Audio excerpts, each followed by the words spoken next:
Return the vibration, yo! Welcome to Poetic Soul. Give yourselves a huge round of applause for being on time. What's up, booze? I'm in the Poetic Soul Lounge. I am feeling centered. We have our performer of the evening, Miss Maui herself, all the way from Philly. Yes. How you doing tonight, Miss I'm doing really, really good. You know, Cosmic has been waiting to get you on the Poetic Soul stage. What took you so long to come and grace us with your presence? There's nothing to do in Phoenix. I love Cosmic. I know that Poetic Soul is like a great show because my friends have came and performed and been guests here. Everybody said it was like so dope, so wonderful. Maui, you should come. Yeah. I'm like, but what's there to do in Phoenix?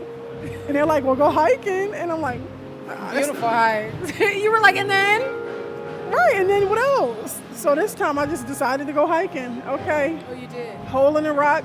I said, okay, this looks nice. So I did that today. It was so beautiful. Like we don't have cactus in Philly. So you saw real cactus. I took a picture in front of a cactus and I FaceTimed my son. I said, look, they got cactus out here. How old is your son? He's 7. He's 7. What's his name? His name is Azai. So he's like, is that a real cactus? I'm like, yeah, that's what I'm saying. She's like, Mom's in the desert. Yeah, I'm in the desert. It's cactus here. There's something really healing that you don't realize about the real nature. Right. And Arizona does provide that. But I'm with you. I'm from a city too, a big. Right. I'm like, what is there to do over there? We're so glad you came. Your message was so deep. You can tell that you have been through some experiences in your life. A lot of the times, people go through experiences. They don't know why they're going through it. Right. They can't understand. And then they end up getting through it somehow. But you sound like you were able to like take that pain and transform it into like a catapult of growth. Tell me a little bit about the depth of your story. So I definitely agree with you, and I feel like growing up as punishment, and I feel like this definitely plays a big part in me being so accountable and self-reflecting. My mom would have me read self-help books as punishment. Oh, as punishment? But like, it's kind of boring when you're 13. But then but I just start why am I feeling like this? Like, what is the lesson in this? Like, I have to be I just start doing that all the time because this is what I'm reading at 13, chicken noodle soup for the parent soul. And it's like, now anytime I go through something, like, I just want to know, what am I meant to learn? Why am I going through this? What made me make this decision? And not going through things and feel like, why is this happening to me? This is awful.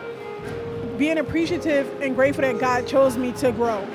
Like, because the people who aren't going through anything, they aren't growing. So I feel like now that every time I go through something, it's like, wow, God is continuing to choose me to keep learning and going and going. So I feel like that big part. And you're right. The thing is, too, is what you're saying. We all go through things. You said if we're not going anything, we're not growing. I think we all go through things, but it's based on if you're willing to face it and see what is this teaching me, how you said, and how you're able to take that message and share it with people and heal through your pain. If you're speaking to someone in the audience tonight, who are you speaking to? I feel like I'm speaking to anybody that hasn't really mastered the art of loving themselves, and they find so much fulfillment and enjoyment with loving everybody else, and they think that this is normal. Like, you see what I'm saying? Like, I deserve the short end of the stick. As long as everybody around me is happy and I'm taking care of my family and my husband is happy and my job is happy and school is happy, I can come last because I'm being an adult, I'm being responsible. But when you are selfish and you show up for you first, you're able to show up for everybody else and be happy about it and not be resentful or saying, I wish I could have did this differently. So I definitely feel like I'm speaking for everybody that don't realize how deserving they are to be chosen first. So when did you realize that you were worthy? Probably a million times after allowing myself to get treated however and get I like that answer. You keep realizing. right. I feel like when I didn't know my worth, I allowed people to come into my life and determine it for me because I didn't know what it was. So I think you're speaking to everybody. I know you're speaking to me. I was basically allowing people to come into my life and name me a price. I don't know my worth, so if you tell me I'm worthless, then okay. What's my value? Right, exactly. So now that I know my worth, I don't negotiate. Like, this is what it is. Say it again. There's no negotiating. Like, this is what it is. This is what I bring. This is what I require. And if this is too much for you, you don't have to be here. You're putting up boundaries. Right. And I'm not watering it down for nobody at all. It's not getting watered down. So I know sometimes we want to water down the parts of ourselves that may be hard to love, or maybe I do argue a lot, or maybe I am too independent or alpha female. There is somebody for you. Right? And you don't have to water nothing down. You're just trying to give parts of yourself to the wrong person. That's it. No more watering it down for nobody. No more. In life. Right, at all. Nobody. Yeah, I'm speechless. Mine is blown. Okay, let's have a little fun. Speaking of cosmic cadence here, real quick, just because he just had to get you here. Right. How did you two meet? We met at a poetry show in DC. I met him and Kyla Shea. And like we immediately clicked. I think Cosmic did something like, I think he may have sung a little bit in his set. I'm like, he can sing. Even today with the sing along thing, I'm like, I be forgetting that he can sing. He really can hold a tune. And he was just so nice. And even that day, he had brought up, we got to bring you to Phoenix. And this had to be 2000. He was plotting early. This was like 2019. So. Oh, really? Right. Definitely maybe 2019. Wow. And I had met him, Kyla Shea. And I think that I met him again in DC. After that, I would see Kyla Shea. She'd come to Philly and perform at my shows that I had there. Oh, okay. But I had me and Cosmic would stay talking on Instagram, and he'd be like, "I gotta bring you to Phoenix. You gotta come to Phoenix." I'm like, "Yes, So I he do." took his time, Right. chiseling. He kept saying it. I would be like, "Yeah, one day." What made you finally say, all right, enough, I'm coming.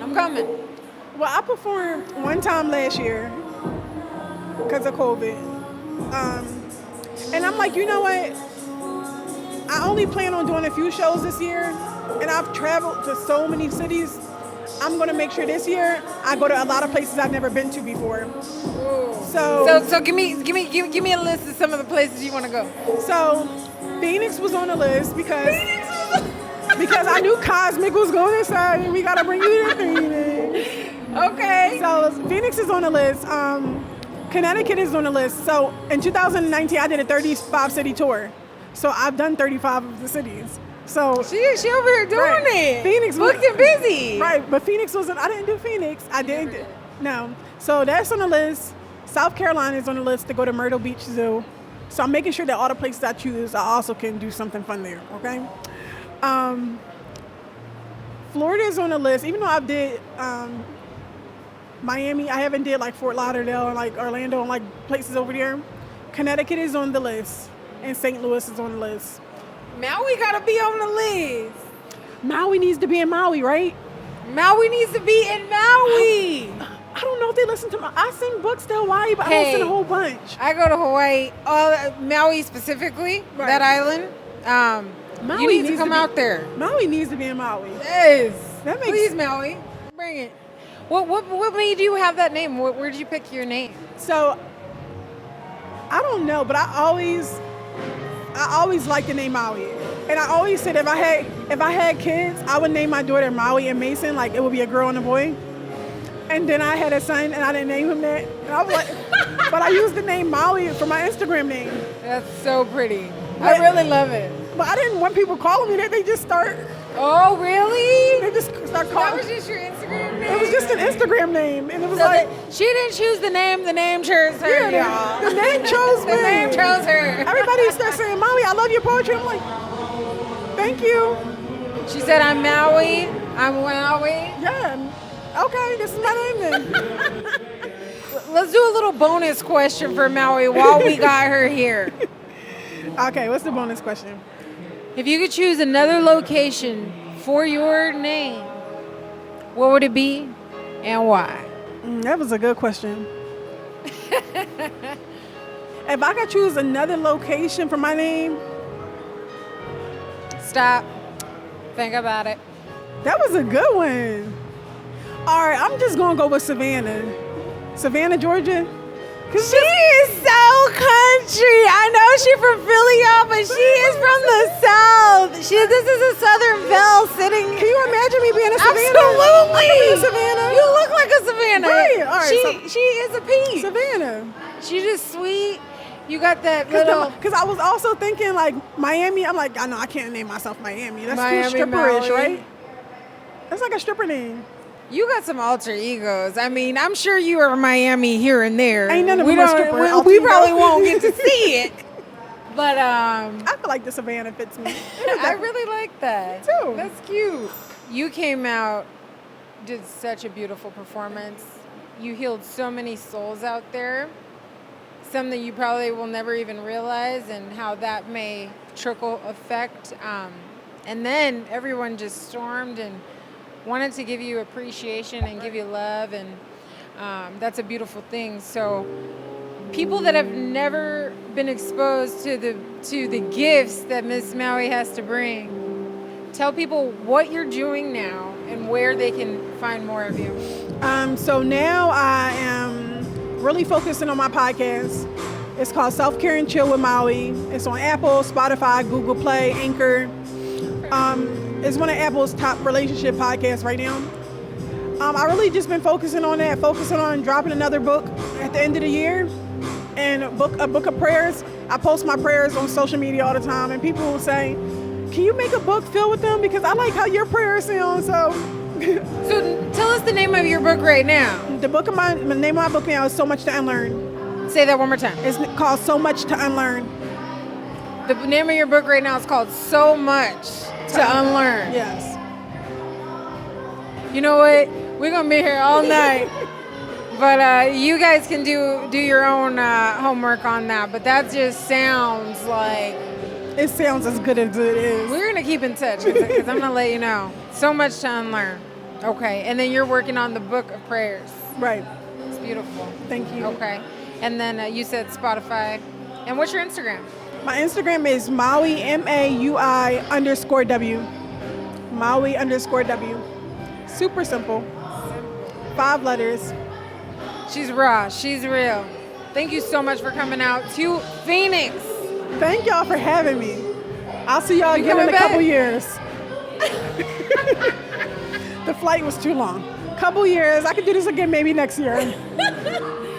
You guys know where to find Miss Maui.